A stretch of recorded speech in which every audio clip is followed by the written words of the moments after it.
second, put our trust in things of this material world. Fade away, let me keep coming back, keep coming back, keep coming back, keep coming back, keep coming back, keep coming back, keep coming back, keep coming back, keep coming back. Pakistani motorcycling industry is on the boom now. Every day we see a new motorcycle launch. For a long time, अगर Pakistani market में कोई 150cc motorcycle था तो वो Suzuki 150 था और वो बहुत पुराना लगता था अपनी एज के हिसाब से और इस मॉडर्न डे में बड़ा अजीब सा लगता था, एक रेट्रो शेप बाइक है। बट होंडा ने, एटलस होंडा ने ये चेंज स्निफ किया और उन्होंने ये देख लिया कि लोग और मार्केट उनसे क्या डिमांड कर रही है और पाकिस्तान में सबसे अच्छा 150cc मोटरसाइकिल कौन सा है। होंडा ने उसका जवाब दिया इस शक्ल में, the Atlas Honda CB150F। Ladies and gentlemen, here it is, the very first review of the very first Honda CB150F sold in Pakistan.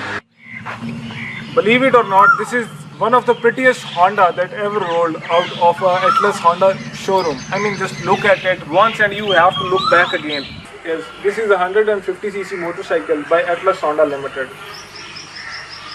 आपको ये बाइक देख के यकीन नहीं आता कि होंडा ने वाकई ये बाइक निकाल दिया। आई मीन रियली, क्योंकि इवन दो होंडा के बारे में हम जानते हैं कि वो ऐसे बाइक बनाता था स्टार में, जैसे वो पीछे बिल्डिंग है। बट अब आप लोग गॉड नोज अब whose bed Honda wake up and on which side के, मतलब उन्होंने क्या सोचा और क्या कर दिया। I am actually amazed.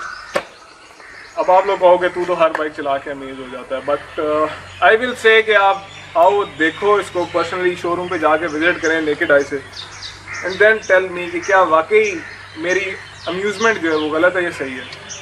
This bike has actually changed the game for Atlas Honda. It feels like Atlas Honda has broken its own record, its own boundaries.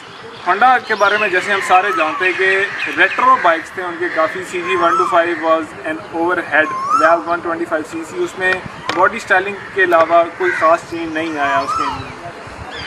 Atlas Honda ने ये चेंज स्निफ कर लिए जो Pakistani market और Pakistani youth उनसे demand कर रही थी, और वो चेंज था एक modern day looking well equipped 150cc motorcycle. And CB150F has actually all of those things जो कि पुराने जापानीज़ 150cc मोटरसाइकिल्स में नहीं थी। अगर आप इस बाइक को एक दफ़ा देख लें तो आपको दोबारा गौर से इसको लाजमी देखना पड़ता है। जो चीज़ आपकी अटेंशन ग्रैब करती हैं सबसे ज़्यादा वो इसकी मैसिव टैंक एक्सटेंशन है। उसके बाद इसका जो एग्जॉस्ट है बहुत ज़्यादा कॉम्पैक्ट है और इसकी साउंड नोट भी बहुत ज़बरदस्त है। टॉकिंग ऑफ साउंड नोट, अगर मैं आपको इस बाइक का साउंड नोट सुनवाना चाहूँ, ये इस बाइक की इडल वॉइस है, अभी बाइक इडल कर रही है। और अगर हम इसको रेव करें थोड़ा सा,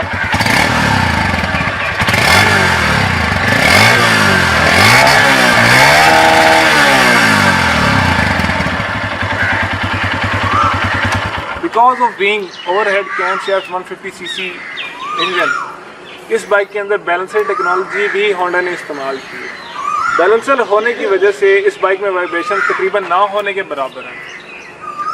जो चीज़ सबसे ज़्यादा आपकी अटेंशन ग्रैब करेगी इस बाइक पे वो इसका पाउडर कोटेड इंजन है, जो कि ब्लैक कलर में पाउडर कोटेड है और उसमें ब्रश फिनिश है। जिस तरह होंडा के लेटर्स हैं ये बेसिकली ब्रश्ड फिनिश है, इसके पिन्स दे आर ब्रश्डली फिनिश। और सबसे मज़े की बात इस बाइक का 5 स्पीड होना, Honda deluxe was a 5 speed, पर इसका 5 speed gear box basically return shift है, 1 down and 4 up. Yamaha YBR style पे इसका गियर बॉक्स काम करता है, पर होंडा के गियर बॉक्स की मैं तारीफ़ करूँगा। इंतहाई प्रिसाइज, कोई एक्स्ट्रा नॉइज़ नहीं, कोई एक्स्ट्रा जर्क नहीं।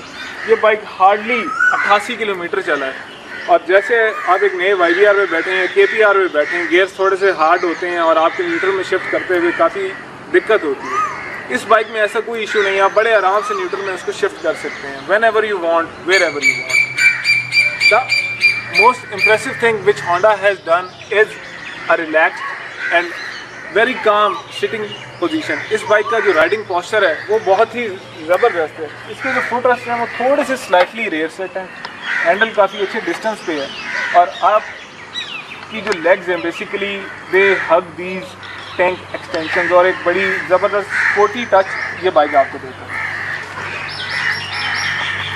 सीट इस बाइक की रिमार्केबल है, काफ़ी ज़्यादा सॉफ्ट है और जो सबसे अमेजिंग चीज़ है वो उसकी सस्पेंशन है। होंडा को हम सारे गालियाँ देते थे उसकी हार्ड सस्पेंशन की वजह से। CG125 की सस्पेंशन बहुत ज़्यादा हार्ड थी, CG125 डिलक्स की सस्पेंशन बहुत ज़्यादा सॉफ्ट थी। ये बहुत ही माइल्डली ट्यून्ड होंडा ने एक बाइक निकाला। आई don't know how Honda pulled this over but they have done a remarkable job. और हमारे जैसे बंदे जो एटलस होंडा को काफ़ी कोसते थे, ये बाइक आया तो वी आर एक्चुअली हमारे जो अल्फाज हैं वो वापस हमारे ऊपर आके गोलियों की तरह चल रहे हैं कि हम होंडा को क्या क्या कहते रहे, और होंडा ने इंतहाई वो चीज़ कर दी जो आप उससे एक्सपेक्ट ही नहीं कर रहे थे। So I don't know on whose bed and on which side Atlas Honda woke up, thumbs up, you have done a marvelous job। अब अगर मैं बात करूँ जो चीज़ एक और आपको बड़ी डिफरेंट लगेगी, बाइक 3 डिफरेंट कलर्स में अवेलेबल है, पर सारों के जो रेयर सस्पेंशन के स्प्रिंग्स हैं और फ्रंट डिस्क का कैलिपर है रेड कलर के हैं। उसके बाद 150 इसके ग्राफिक्स के अंदर एम्बोज हुआ हुआ है। And when you actually step back and look at it as a whole, तो this thing comes together very nicely. And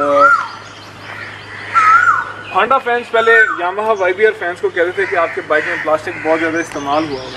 अब ज़रा इस बाइक में प्लास्टिक देख लेते हैं कहाँ पे है। The rear actually steering part इसमें प्लास्टिक है, साइड कवर्स प्लास्टिक के हैं, टैंक एक्सटेंशन प्लास्टिक है, वाइजर प्लास्टिक है और इसका फ्रंट मडगार्ड प्लास्टिक है।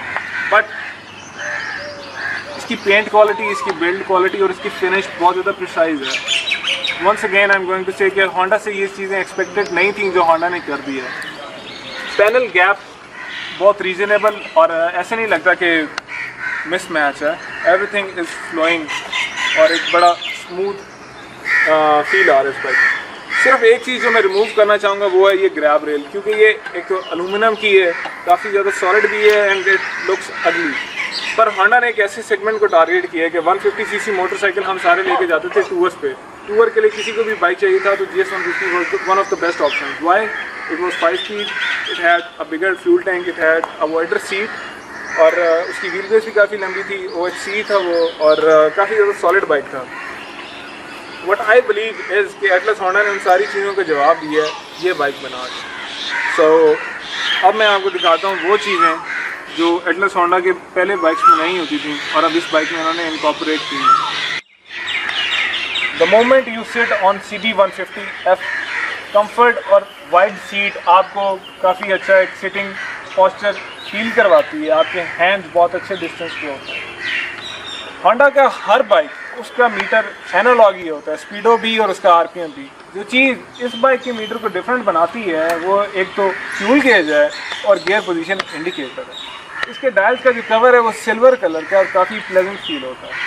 जब आप इसकी की को देखते हैं तो आपको एक चीज़ डिफरेंट फील होती है कि इसके अंदर उन्होंने एक सेफ्टी फीचर दिया है कि आप इसकी की होल को बेसिकली शट कर सकते हैं, उससे ना उसके अंदर पानी जाएगा ना वो चोरी हो सकता है। और चाबी की बैक पे एक उन्होंने लॉक दिया हुआ है जो इसको ऑपरेट करता है बेसिकली। ये की मैग्नेटिकली कोटेड है और उससे इसकी लाइफ और उसकी स्ट्रेंथ में भी बहुत ज़्यादा इजाफा होता है। अगर मैं बात करूँ इसके पैनल के स्विचेस वगैरह की तो उनकी क्वालिटी और उनकी फंक्शनैलिटी बहुत ज़्यादा अच्छी है और इसका जो सेल्फ स्टार्टर है वो भी एक प्लेजेंट एक्सपीरियंस देता है आपको कि वो एक डिफरेंट चीज़ आ गई हुई है। और उसके बाद जो चीज़ आपको जिस चीज़ की कमी फील होती है वो है इंजन किल स्विच। पर ऑन योर लेफ्ट हैंड आपको डिपर भी मिलेगा जो होंडा के पहले बाइक्स में इस तरह से ये सारे जो फीचर्स हैं वो बहुत कम थे। Talking about it, fuel tank 13 litre का इसका फ्यूल टैंक है और 1.4 लीटर रिजर्व में रखता है। कंपनी इसकी माइलेज क्लेम करती है तकरीबन 40 किलोमीटर। यूरो स्पेक्स में आप जैसे ही जाते हैं बाइक का वेट थोड़ा सा इंक्रीज़ हो जाता है और उसकी पावर थोड़ी सी डिक्रीज़ हो जाती है। ये बाइक बनाता है 11.24 हॉर्सेस और अपनी मैक्सिमम आउटपुट देता है ये 7500 RPM और इस बाइक का ड्राइव वेट है 134 kg। बट एक दफ़ा आप इस बाइक को चला लें तो वो जो वेट है वो बहुत ही एक मुतासिरकुन फील देता है आपको अच्छा लगता है किसी सॉलिड और स्टेबल बाइक में बैठे हुए। पिलियन के साथ मैंने बाइक चलाते हुए हाथ दोनों छोड़े, bike was actually going in a straight line. तो ये होंडा का पहला बाइक है जो एक स्ट्रेट लाइन बाइक है। तो very impressive Honda. Talking about it's fuel tank capacity and it's mileage, ये बाइक आराम सुकून से 500 किलोमीटर का ट्रिप एक फुल टैंक के साथ आपको देगा। मुल्तान से लाहौर आप नॉन स्टॉप भी जा सकते हैं if you want to. Front पे इस बाइक में dual piston caliper disc brake है और बैक पे ड्रम ब्रेक है, पर दोनों अपनी अपनी जो जॉब्स हैं, जो ड्यूटीज़ हैं बाइक को रोकने की परफेक्टली तरीके से करती हैं। और 80 to 20 और 0 इज़ लाइक दिस, बहुत ही स्टेबल बाइक है ये। जो टायर साइज़ ये बाइक यूज़ करता है, फर्स्ट टाइम पाकिस्तान में कोई बाइक है, 80/100/18 इसका फ्रंट टायर साइज़ है और 90/90/18 इसका रेयर टायर साइज़ है। अलुमिनियम के इसके अलॉय रिम्स हैं और ये टायर तस्वीरों में बहुत ज़्यादा स्किनी लग रहे थे, पर इन पर्सन आप इनको देखते हुए एक अच्छी प्लेजेंट फील आती है इनको देख के, कितना बुरा नहीं लगता ये टायर्स देख के आपको। एंड यस, अब इतनी ज़्यादा सारी बातें हो गई हैं, अब मेरे लिए मौका है इस बाइक की राइड लेने का।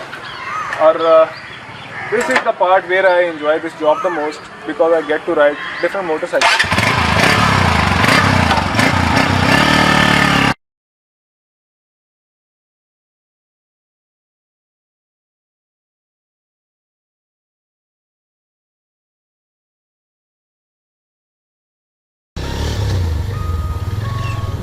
Okay, ladies and gentlemen, I am actually riding the Honda CB 150S and एक चीज़ जो आपको सबसे पहले ये बाइक बताता है कि मैं Honda तो हूँ पर एक डिफरेंट किस्म का Honda, क्योंकि ऐसा Honda जो आप एक्सपेक्ट नहीं कर सकते थे एटलस Honda ऐसा कोई काम करेगा।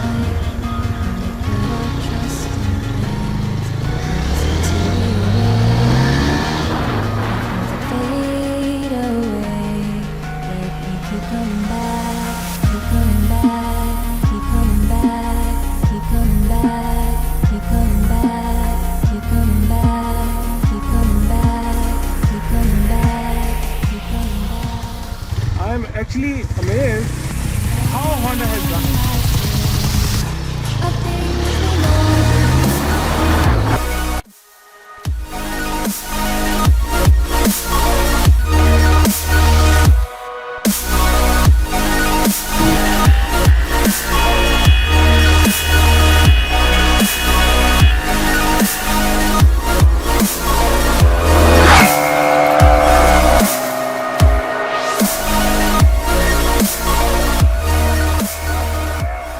I think we know. I don't know how Atlas Honda has done it. They have done a fucking marvelous job. This is the amazing Honda from Atlas Honda lineup I have ridden till now.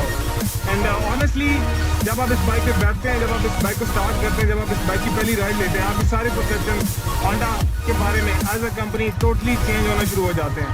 And I am enjoying my job here and I am going to take another speed run of it.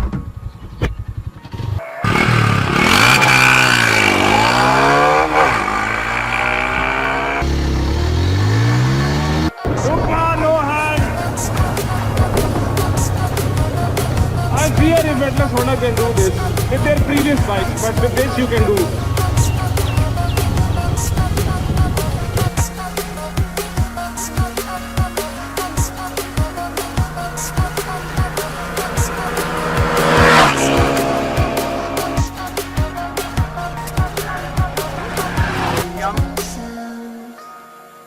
In the spirit of things. Okay, gentlemen, so you have seen the test ride of Honda CB 150F. This is a remarkable machine by Atlas Honda Limited. मुझे नहीं पता उन्होंने क्या किया, कैसे किया है, कब किया है, क्यों किया है, पर उन्होंने बहुत अमेजिंग काम कर दिया। 100 का फिगर आप लोगों ने देखे, ये बाइक जाता है 104। इसको मैंने अभी किया, जब मेरे पास ये आया था तो तकरीबन 88 किलोमीटर चला हुआ था। अब्यूज़ भी ये बाइक बर्दाश्त करेगा, ट्रिपल डिजिट स्पीड्स भी ये बाइक करेगा, अच्छी माइलेज भी आपको देगा। इसके कार्बोरेटर के साथ वो जो उन्होंने एक्स्ट्रा एयर वाली फनकारी की है, जो बेसिकली कंबशन चैम्बर में ज़्यादा एयर फोर्स करती है, ज़्यादा कंबशन होती है, ज़्यादा बड़ा ब्लास्ट होता है, ज़्यादा पावर मिलेगी आपको। वाइब्रेशन इसमें तकरीबन क्या बिल्कुल ही ना होने के बराबर है, बहुत ही कम। और हायर स्पीड्स पे जब आपका फोकस स्पीडोमीटर पे होता है तो आपको और कोई चीज़ नज़र नहीं आती उस टाइम। मेरी एंटिसिपेशन क्या है, क्योंकि इतना वेल बिल्ट होंडा है, ठीक है, एवरीथिंग इज़ वेरी प्रिसाइज। जिस तरह से ये टैंक एक्सटेंशंस के आगे भी उन्होंने कवर दिया, एरोडायनामिक्स का भी काफ़ी ज़्यादा सारा ख्याल रखा है। This thing is going to sell like hot cakes. China के 150s का जो काम है वो काफ़ी ज़्यादा ख़राब होने वाला है। And Yamaha boys and Yamaha, you are in a trouble. अगर इसको जवाब देना है तो F16 लेके आओ, वरना घर जाओ। अल्लाह हाफिज़, अस्सलाम वालेकुम।